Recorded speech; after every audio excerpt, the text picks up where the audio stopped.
common sense dictates that we have a budget, let alone the fact that the Constitution calls for one. That thousands of years of mathematics, of science, tells us that 2 plus 2 equals 4. And no amount of spin of Congressional Budget Office reports or Bureau of Labor Statistics reports or any other nonsense can change that fundamental fact. And that funny thing called the Constitution is, with all due respect to the adjunct instructor in constitutional law who is now Commander-in-Chief and President of these United States, indeed a quote-unquote negative set of liberties. Because unlike his inability, his twisted thinking, and failing to understand precisely why the Constitution was written the way it was,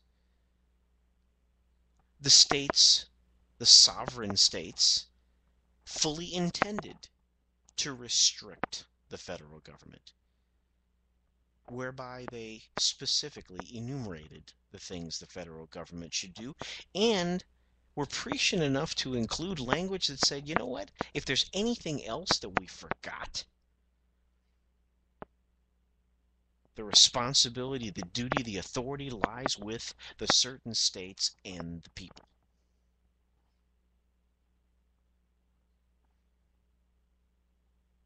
So that said, all of these facts being shouted here in the first act of Kabuki Theater,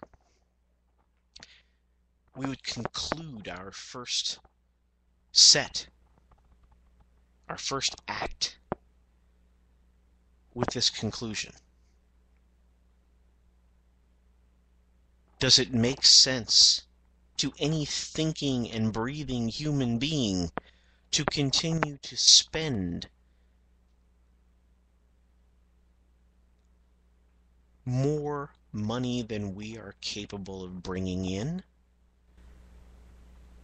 Does it make sense to even have a discussion about coming up with a budget without first identifying those core responsibilities of the federal government, and then after identifying them, prioritizing them,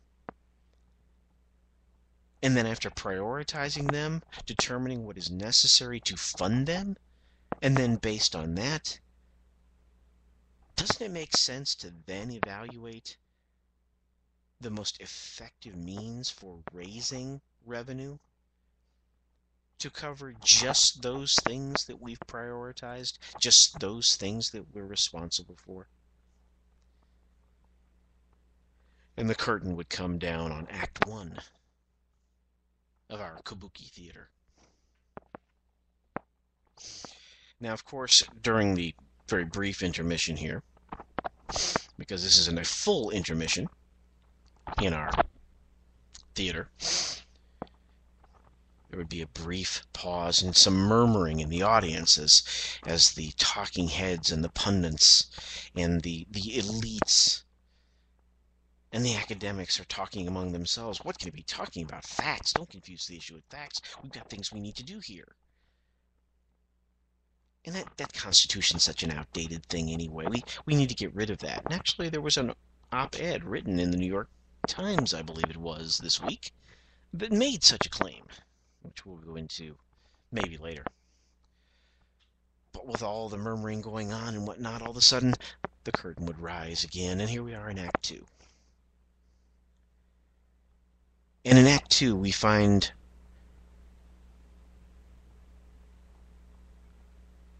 two men. It could be two women, but bear with me. This is Kabuki Theater. Two men sitting across the table from one another and asking themselves and having a dialogue around the following line of questioning.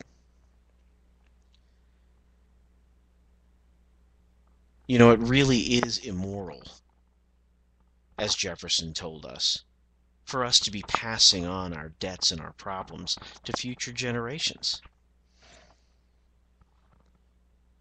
says one gentleman. And the other gentleman across the table looks at him and says, I know this isn't politically correct, but you're absolutely right. Morally, it's wrong for us to do this, but where do we begin the process of cutting spending? Or better still, where do we begin the process of raising enough revenue to cover all the spending? At which point the gentleman across the table smiles and looks across the table and says, now there you go again. What is it that we cannot come to grips with the fact that those who came before us made mistakes? And they've created some of these problems that we've inherited. But you and I, sitting across this table, recognize that it's immoral to continue to pass these things along to our children and our grandchildren, to future generations. So what say we roll up our sleeves and we figure out a way to address those things? But wait, says the other gentleman, it'll be too difficult to cut. Someone will get hurt. To which the other gentleman again leans into the table, folds his hands together, and smiles and said, we can sit here and come up with straw man arguments all day long, but you and I can both agree that if we continue doing what we're doing, I believe Mr. Einstein, if we continue doing what we're doing and expect different results, I think Mr. Einstein would have classified that as insanity. And I'm not crazy, are you?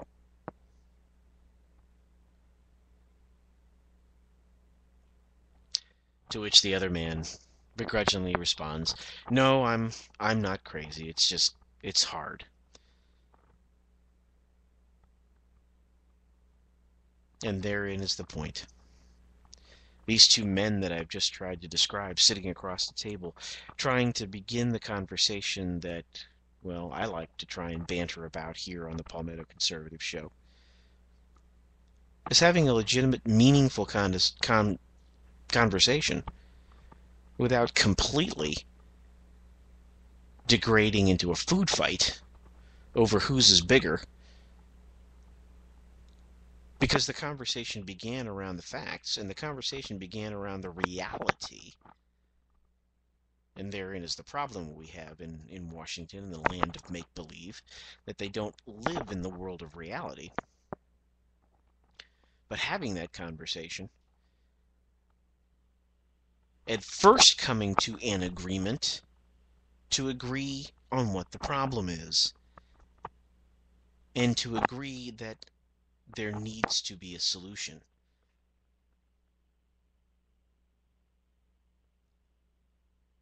And it's at this point the curtain comes down, and it is truly intermission. When we return, we'll continue with Act 3 of Kabuki Theater, and how I think things ought to go. You're listening to the Palmetto Conservative Show here on the Conservative Broadcast Media Network. Stay tuned. We'll be right back. Feeling lonely this holiday season? Looking for little human interaction? Do you want to feel contact in certain special places? Then why not go through security at an airport? The TSA. TSA agents are ready and standing by to give you a little something extra to feel thankful about this holiday season. The TSA.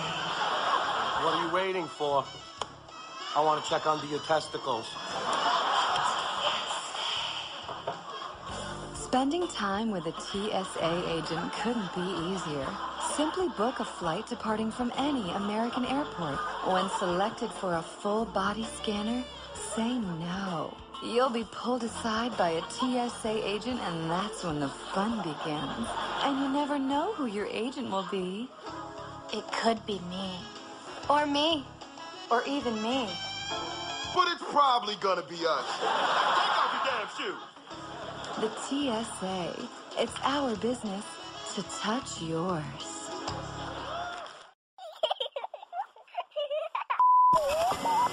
Welcome to the Bureau of Womanhood Conformity. Independent thoughts are considered subversive because all must agree with our leader. When it comes to women, preventative care should include coverage of contraceptive services such as birth control. You see, if you don't believe government should pay for your birth control, you're not a real woman. Womanhood denied. If you refuse to accept that pregnancy is a punishment, you're denied as well. I don't want them punished with a baby. If you don't believe that abortions should be allowed for any reason, if you don't believe in aborting a child for being the wrong gender, and if you don't believe that stay-at-home mothers aren't real workers, you are not a real conformed woman. His wife has actually never worked a day in her life. His wife has actually never worked a day in her life. Finally, for your safety, if you oppose mandatory government health care, you will die. They will be voting to say that women can die on the floor. These standards and regulations were formed after our glorious victory in the war on women. Thank you for your cooperation and your conformity. Welcome back to Kabuki Theater here on the Palmetto Conservative Show, here on the Conservative Broadcast Media Network. Thanks for listening in, and we appreciate the War on Women for sponsoring this week's Kabuki Theater. Where we last left here at the end of Act 2, our two main characters had been through Act 1 and a realistic presentation of the facts. In Act 2, where through some honest and critical discourse, agreed that a solution was required. Where we find ourselves now as the curtain rises on Act 3. After the long intermission, the mumbling and murmuring in the audience, again, the elites and the pundits and the so-called experts and political consultants and all the K Street lobbyists and all of those people in the audience talking about how impossible it is to do any of these things. It's impossible in Washington to get anything done. Or excuse me, it's impossible in Kabuki Theater to get anything done. And then nobody really wants a solution anyway. Everybody wants their own, wants what's best for themselves. They're all self-interests. The few people sitting in the audience who just truly believe that the whole idea that is America is what's been lost in the discourse, find themselves sliding into their chair as the curtain goes up, almost completely depressed, hearing all that's going on around them. When on stage, our two men, our two leaders, are now asking themselves, how do we proceed? How in the world can we come up with something? We have to forge a principled compromise. And it's at this point, one gentleman who leaned over the table before and said, well, there you go again, stands up and begins to walk about and talk about what exactly is a principled compromise. Really? Is it possible to truly compromise one's principles? Is it possible to stand on one's principles, yet compromise? Yes, I believe it is possible to compromise, but not in a way that violates the spirit and strongly held beliefs embodied in one's principles.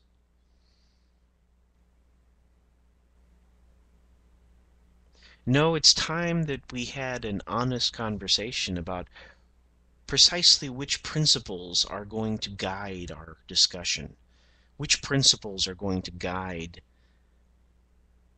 devising a solution